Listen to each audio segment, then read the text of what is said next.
Hi, hello. Welcome to Sound of History. This is a music history podcast, and this episode is going to be crazy interesting. I've had so much fun reading and researching before recording this episode. We are going to dive into the origins of the synthesizer, or more precisely, some of the earliest experiments and inventions that first brought synthesized sound to life. And what exactly is synthesized sound? Simply put, it's sound not made from an instrument, but from the invisible force of electricity itself. First off, before I continue, I know that the descriptive text for this podcast says that it explores music and culture from 100 years ago. So far, that has not been a very accurate description, since I am way over 100 years by a few decades or so. And I just can't seem to move forward, since I keep on discovering new fascinating facts from the end of the 1800s. There was a lot of interesting things happening around the end of the 1800s. But I promise, one day I will leave the 19th century behind and move onward to the 20th century. And maybe then the statement that this podcast is about stuff from 100 years ago will be absolutely accurate. But that day has not arrived yet, and I am too lazy to change the podcast description.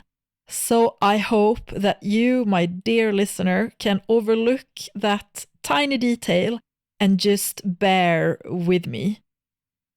And with that said, I now want to tell you that this episode will begin even further back in history, beyond the 1800s. I would like you to first come along with me back to the year 1626. Because that's when a little book with the title The New Atlantis was published. And The New Atlantis is an utopian novel written by Sir Francis Bacon, and it was published posthumously after his death. What makes Francis Bacon's The New Atlantis so incredibly fascinating is that it's a wild piece of futuristic imagination, and it's way ahead of its time. So it was written before 1626, and it describes a mysterious island society that is built around science, discovery, and invention. And the story is about a group of Christian European sailors, and I'm only pointing out that they are Christian since there is a lot of mention of God in the novel. And these sailors are traveling across the South Seas on a long voyage from Peru, and they are now trying to reach China and Japan by sailing westward. And previously on their journey, they have also visited countries like Egypt and Palestine.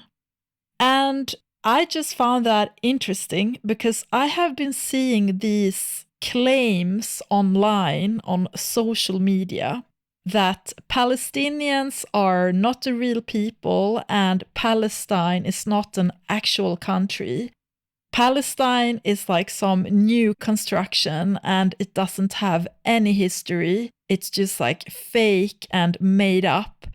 And therefore it would somehow be completely legitimate to starve and bomb and ethnically cleanse these people.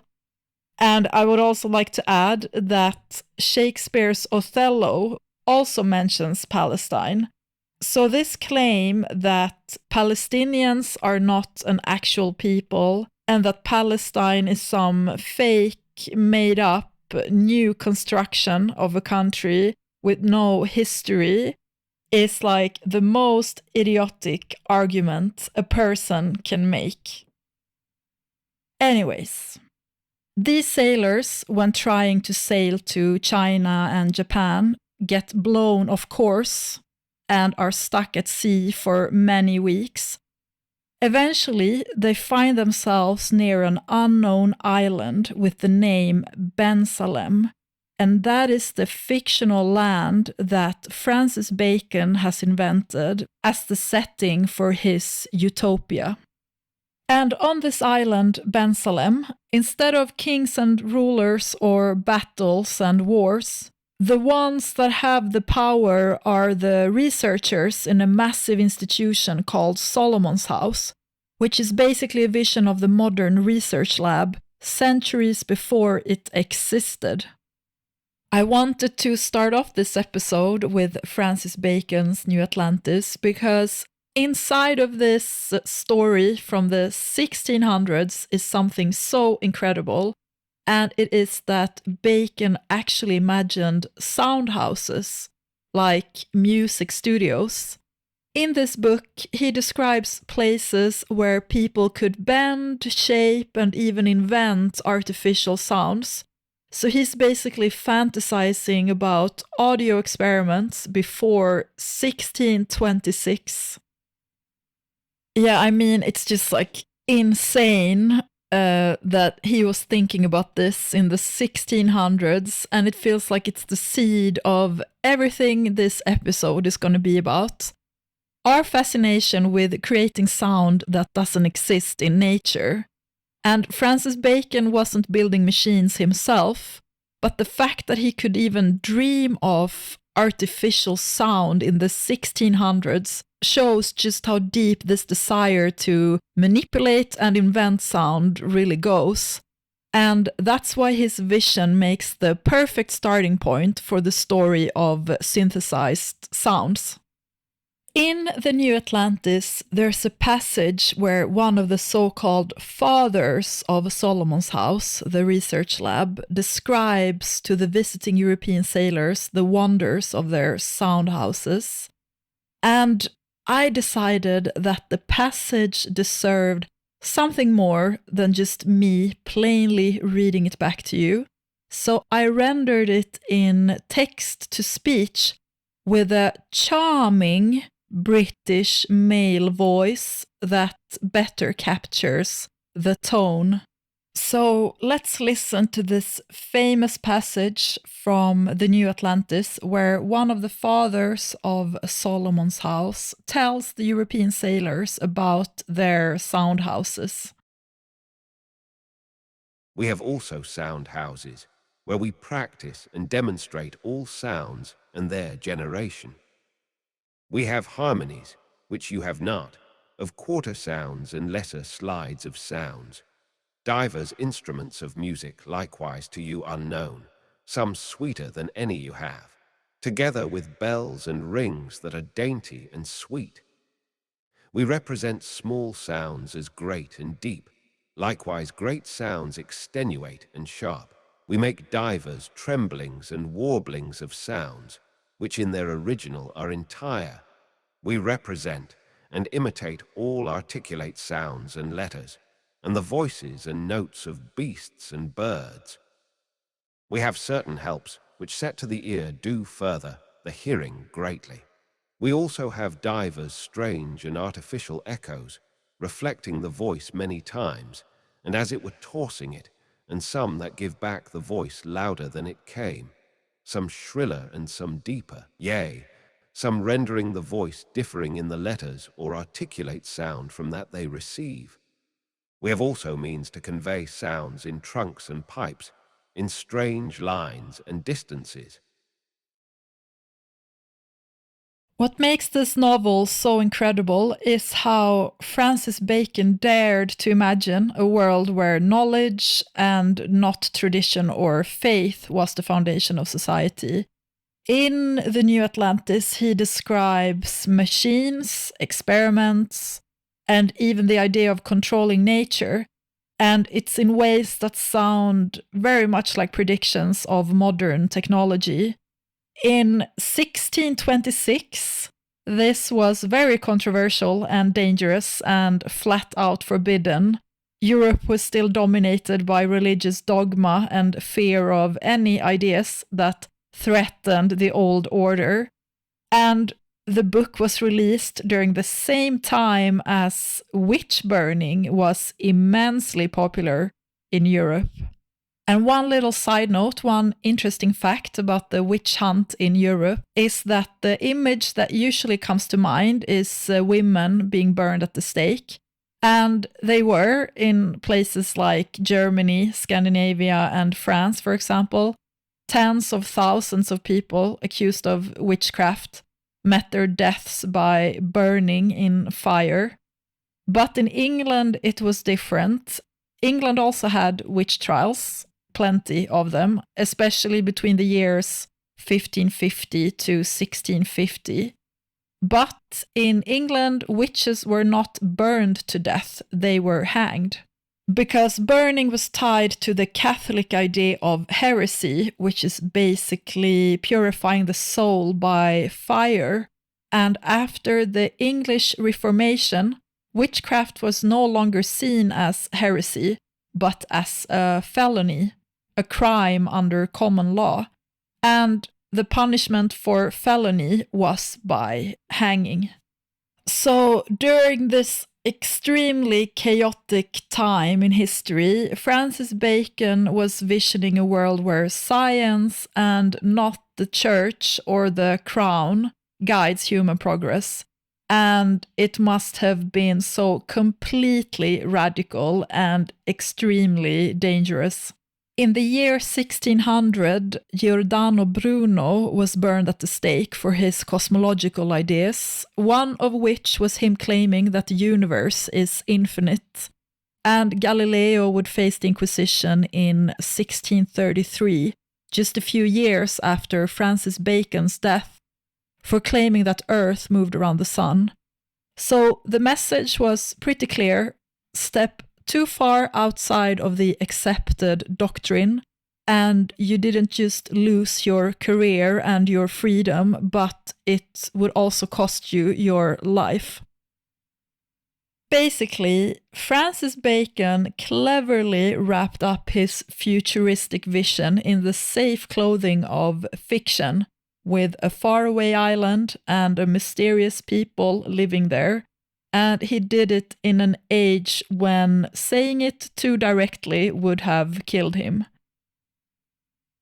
And now, after telling you about the first person in history to dream about synthesized sound, I will continue this episode talking about two of the earliest inventors of electronic instruments. So we will jump forward again, back to the second half of the 1800s. My beloved second half of the 1800s. And let me tell you about a man with the name Elisha Gray. Elisha Gray almost became a household name as the inventor of the telephone. If only Alexander Graham Bell hadn't beaten him to the patent office by 2 hours. In 1876, Elisha Gray filed a caveat with the US Patent Office. And a caveat is an announcement of an invention that he is expecting to soon patent. And it was describing an apparatus for transmitting vocal sounds telegraphically. Completely unknown to Elisha Gray, Alexander Graham Bell had by only 2 hours earlier, on the same day, applied for an actual patent for an apparatus to accomplish the exact same thing. But the thing is that later investigations have shown that Elisha Gray's design would have worked, while Alexander Graham Bell's original version would not. So, still, after years of bitter court battles, Alexander Graham Bell walked away with the legal credit as the inventor of the telephone. But to this day, some argue that history might have crowned the wrong man. And what happened next is that Elisha Gray instead found his place in history through a happy accident, as Bob Ross would call it, and he instead created one of the very first electronic musical instruments. The story goes that his curiosity began when he saw his nephew playing around with some electrical gear. The child had connected one end of a battery to himself and the other end to a bathtub. And when he then rubbed his hand on the bathtub's surface, he created an audible humming tone proportional to the electric current. And that odd little experiment revealed something mind-blowing. And it was that electricity could be used to create and control sound. He figured out that if he used a special kind of electrical loop that could also vibrate all by itself, it would make sounds. So in other words, he discovered how to make a single musical note with electricity, basically inventing the first single note oscillator. At first, he thought this principle could improve telegraphy by sending multiple messages at once, where each could be coded in a different pitch. But he also saw its musical potential, so to demonstrate his idea, he built a new kind of instrument, the musical telegraph, also called the electroharmonic telegraph. Let's listen to his 1876 patent notes, where he describes his newly invented instrument. I have once again rendered it through text-to-speech, and let's listen to Elisha Gray describing his musical telegraph. My invention primarily consists in a novel art of producing musical impressions or sounds by means of a series of properly tuned vibrating reeds or bars thrown into action by means of a series of keys opening or closing electric circuits. It also consists in a novel art of transmitting tunes so produced through an electric circuit and reproducing them at the receiving end of the line. And with that little snippet, Elisha Gray unknowingly laid the groundwork for the electronic instruments and eventually the synthesizers that would follow. His musical telegraph was based on a set of steel reeds where each one was tuned so it sang at a different note when vibrating. So instead of plucking them with your fingers, he made them move by using electricity. And when the metal pieces vibrated, they didn't just make a sound in the air, they also made the electricity vibrate the same way. And that buzzing electricity could be sent down a telephone line like a musical message. He, of course, wanted people to also be able to hear the sounds that he was sending with his musical telegraph. So what did he use? He used a big metal wash basin, like the kind you'd scrub clothes in the old days. And he stuck the wash basin next to a magnet with wires, and when electricity from his musical telegraph went into the magnet, it made the wash basin vibrate and buzz. Kind of like when you tap a bowl and it hums. And that vibrating made the sounds come out loud enough for people to hear. And basically, the wash basin became one of the very first speakers. In a time before electronic amplifiers existed, this kind of mechanical amplification was the only way to make the instrument audible, and it gave the musical telegraph a distinctive metallic sound that must have sounded unlike anything people had ever heard before. The musical telegraph was kind of like a super fancy piano. Each key had its own little electric buzzing machine, the oscillator, that made a note when you pressed it. But there was a problem. If other keys weren't pressed, they might still vibrate a little and make extra sounds, kind of like accidentally tapping other piano strings. So to stop that, Elisha Gray added mechanical stops like little gadgets that kept the silent keys from vibrating, so each note sounded clean and clear, one at a time. The first version of the musical telegraph was quite a modest creation. It was just a simple 2-oscillator keyboard, but he quickly expanded on the idea, and later models had enough single-tone oscillators to cover 2 full octaves, and Elisha Gray hinted at that the design could grow even further. And some versions even included a primitive tone wheel control, giving the performer a little extra flexibility in shaping the sound. He was, of course, very proud of his invention and enjoyed showing it off.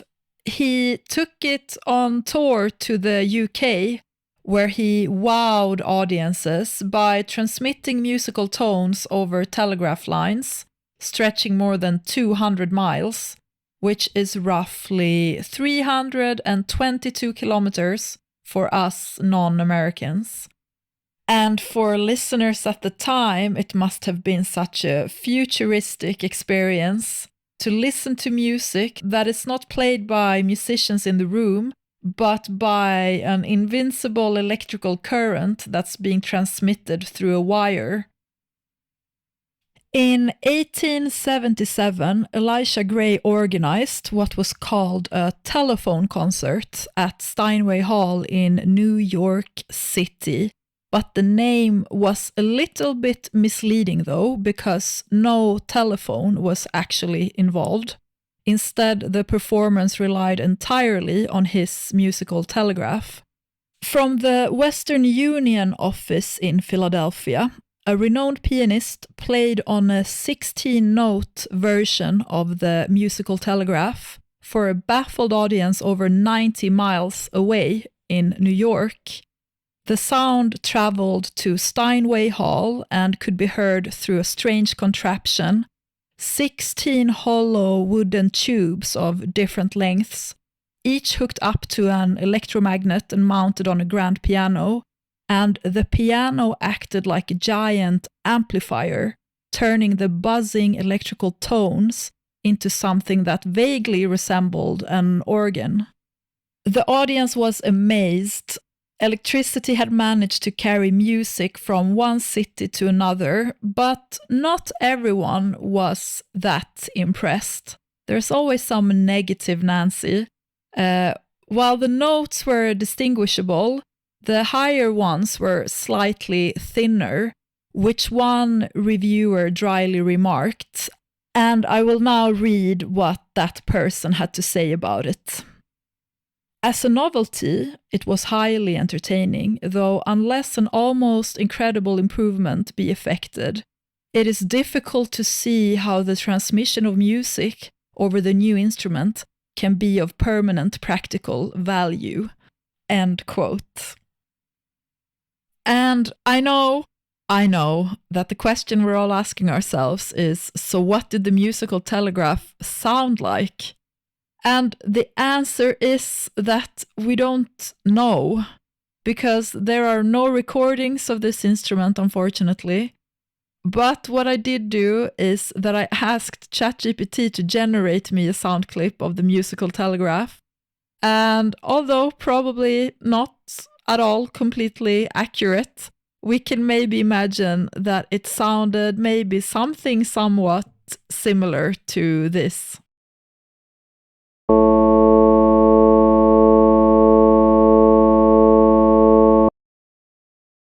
Elisha Gray was a man with many ideas, and he didn't just invent the musical telegraph, he also founded the Western Electric Manufacturing Company, which is the parent of today's Western Electric. And for most of its lifespan, Western Electric was the primary manufacturer, supplier, and purchasing agent for all telephone equipment for the Bell system from the year 1881 until 1984, when the Bell system was dismantled. because the Bell system had had a near total monopoly over telephone service in the United States for most of the 20th century. And Western Electric's equipment was widespread across the US. The company was responsible for many technological innovations. They made telephones, switchboards, cables, electronic components, vacuum tubes, sound systems, and later on even transistors. And a few years after inventing his musical telegraph, Elisha Gray retired to devote his time to independent research and teaching at Oberlin College in Ohio. Sound of History is a small, independent podcast. It's a one-woman show where everything is made entirely by me. And if you would like to show your support, I would love for you to show your support. Please follow, subscribe, comment, like, rate, share this podcast to help me find more listeners and to keep on doing this podcast. That would be fantastic. Thank you so much for your help. Now back to the episode. Even with its limitations, the musical telegraph would leave a lasting impact that inspired the inventors that came after. And one of the most important was Thaddeus Cahill, who would go on to design the massive telharmonium in 1897, roughly 20 years after the musical telegraph. And Cahill didn't have a problem admitting to Elisha Gray's influence, but he also downplayed it, and he was criticizing the earlier instrument's flaws in order to make his own invention look superior when filing for a patent. And according to Thaddeus Cahill, the musical telegraph suffered from weak power, a limited transmission range, and no real ability to shape or control the tone. And the result, he claimed, was a sound that was harsh, expressionless, and ultimately unpleasant. And in his 1915 patent application, he dismissed the musical telegraph like this. Practically useless. No person of taste or culture could be supposed to derive any enjoyment from music, rendered in poor harsh tones with uneven power, and absolutely without expression or variation. In 1895, Thaddeus Cahill filed a patent he called The Art of and Apparatus for Generating and Distributing Music Electrically. And what he was describing was nothing less than the telharmonium, the first truly significant electronic musical instrument. And instead of strings or pipes, it used electricity and magnets to synthesize sound, sending music across the brand new telephone networks in America. But his first attempt at patenting his strange new instrument didn't go smoothly because the US Patent Office dismissed it, saying that his design borrowed too much from existing devices. But Thaddeus Cahill wasn't just an inventor, he was also a lawyer. And with persistence, he finally secured his patent in 1897. That document laid the foundation for what he called the telharmonium, or sometimes the dynamophone, and it was a project that he would spend the next 20 years perfecting, because his ambition was nothing less than to build the ultimate universal instrument, one that could generate flawless tones with scientific precision, capable of combining the sustain of a pipe organ, the expressiveness of a piano, the richness of a violin, and the power of a full orchestra. And he had a clear vision that once the telharmonium was perfected, it wouldn't just imitate traditional instruments, it would surpass them and make them obsolete. One of Thaddeus Cahill's most impressive ideas wasn't just the telharmonium itself, but how he imagined that people would hear it. And he was imagining that instead of playing for an audience in a single concert hall, he imagined sending its music directly through the brand new telephone networks, so subscribers at home, in hotels, or even in public spaces could simply pick up a receiver and listen to live electronic music, kind of like a Victorian era Spotify, more than a century before streaming existed. And the instrument is named after this idea. The telharmonium, telegraphic harmony, came from this very vision. And in a world before amplifiers and loudspeakers, the telephone receiver was the only way to make its buzzing tones audible. His thinking was deeply shaped by science. In 1885, an English translation of Hermann Helmholtz's groundbreaking book on the sensations of tone had revolutionized how musicians and scientists understood sound. And this German author showed that every musical tone was built from a pure fundamental frequency, plus a collection of harmonics that gave it its unique tone quality. And Thaddeus Cahill took that idea and ran with it. He thought if tones were just building blocks of pure sine waves, then a so-called perfect instrument could be engineered to generate those waves with precision, combining them into any sound imaginable, and without the flaws of traditional instruments. But perhaps the biggest influence behind the telharmonium came from an earlier invention, namely the musical telegraph of 1874. And it was this similarity that caused the patent office to initially reject Thaddeus Cahill's design.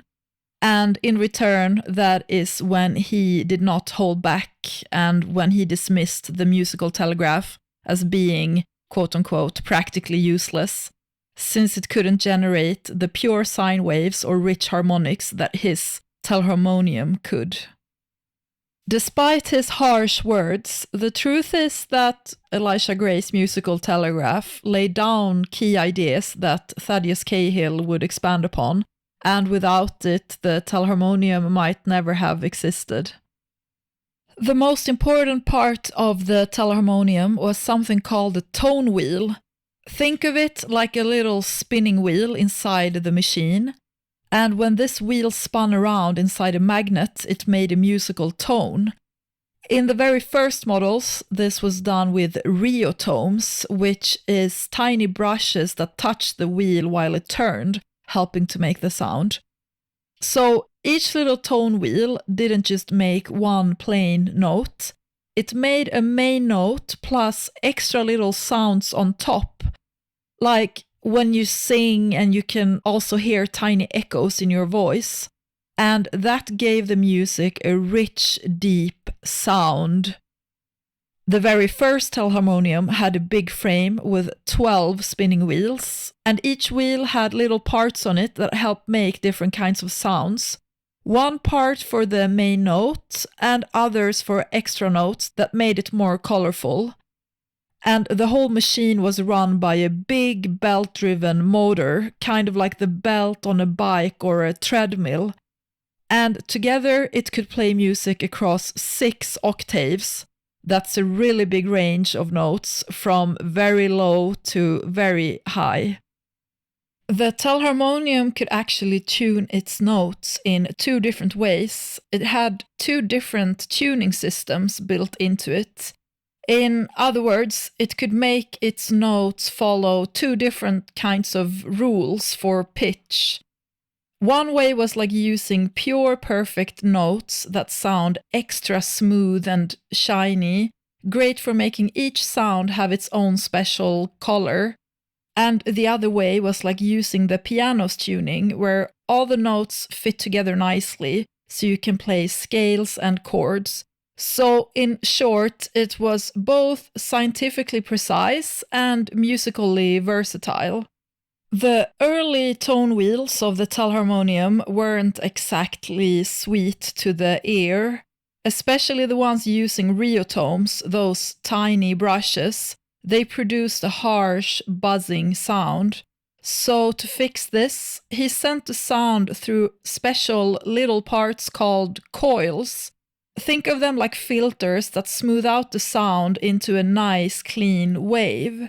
And these coils could even notice how fast the key was pressed, so the player could make the music feel soft or strong and giving it more expression. And later, when Thaddeus Cahill made the spinning wheels extra precise, he didn't even need the coils anymore, because the machine could make those perfect clean tones all by itself. The telharmonium wasn't just good at making clean sounds, it could also sound like different instruments. Each note had little extra sounds called partials, and the telharmonium had organ-like buttons called stops to control them. And by mixing these together, the machine could copy the sound of real instruments like violins, flutes, or trumpets. So in other words, Thaddeus Cahill had built the first additive synthesizer, recreating complex instrumental sounds by combining harmonics, which was a revolutionary approach decades before electronic music became reality. One of the coolest things about the telharmonium was its keyboard. Thaddeus Cahill asked a pianist named Edwin Hall Pierce to help make music for it and figure out all the sounds. And together they built a keyboard like nothing musicians had ever seen before. Because the telharmonium made notes in a very exact way, Pierce added 3 keyboards, later even 4, so the player could reach all the notes. And each keyboard had 36 keys per octave, which is way more than a normal piano. And the keys were in a black and white pattern, so the player had to learn how to use all the keyboards to make normal scales. It was very tricky, but this gave the telharmonium amazing flexibility, and it could play in lots of different tunings that no regular piano could match. And finally, the music was sent through a network of wires and came out of big, almost 2 meters tall horns for the audience to hear. Thaddeus Cahill tried all kinds of horns made of wood, metal, and even paper to find the perfect sound. So the whole purpose of the telharmonium was that it was built to send music over telephone wires so people could receive it in their homes through these special speakers called telephone receivers. And a few big hotels like the Waldorf Astoria and a few restaurants and very few wealthy people had these setups. So you paid to have access to this electrically generated music, played on the telharmonium and sent through a phone line to each receiver. But because the telharmonium needed an insane amount of power to be heard properly, its alternators could generate up to 15,000 watts, and that was enough to push roughly 1 amp through the receivers. And that's like millions and millions of times stronger than a normal phone. And this caused problems because the sheer electrical demand required massive energy to keep it running, and the powerful signal often interfered with New York's telephone network and was accidentally broadcasting music where it wasn't supposed to. So while it technically did play for an audience over the telephone, it wasn't super practical for everyday use. From the year 1906, you could walk into Telharmonic Hall in New York and hear something completely new. Live concerts played on the telharmonium. And I think I have forgotten to mention just how massive the telharmonium was. It was an enormous instrument. It is estimated to have weighed about 200 tons. So this massive electric instrument filled the hall with popular light classical music, while down in the basement, huge machines churned away to power the sound. And visitors were even given tours to see the machinery in action. And the music poured out of horns and speakers placed around the hall, and at some performances, the electrical signal was used to make carbon lamps flicker along with the sound, turning it into a full audiovisual experience. And once again, we are asking ourselves, dying to know, what did the telharmonium sound like? And the answer is, once again, that we don't know, because there are no recordings of this gigantic instrument, unfortunately. Frustrating, I know. It must have sounded fantastic because of its huge, enormous size and power and depth in sound. It must have been an epic experience to listen to the telharmonium live. One magazine reviewer that attended a concert described the sound of the telharmonium like this. The first impression the music makes upon the listener is its singular difference from any music ever heard before, in the fullness, roundness, completeness of its tones. And truly, it is different and more perfect. But strangely enough, while it possesses ranges of tones all on its own, it can be made to imitate closely other musical instruments. The flute, oboe, bugle, French horn, and cello best of all. End quote.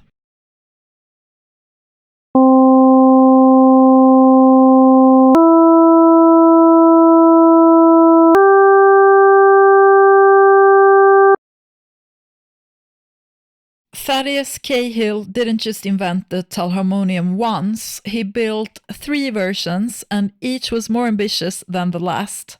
The very first telharmonium was built in 1897 and it was a prototype. It was basically his patent brought to life. It weighed about 6 to 7 tons and was hand-built to impress investors and to prove that his idea could actually work. And once he had the investors' attention, he set his sights much bigger. And in 1902, he and a team of 50 engineers moved into Holyoke, Massachusetts, to build the MK2. And this machine was less like a musical instrument and more like a small power plant, with a total weight of around 200 tons. And the price tag was around $200,000, which was a lot of money at the time. In 1906, the MK2 was carefully taken apart, shipped by rail, and reassembled at the Telharmonic Hall in New York.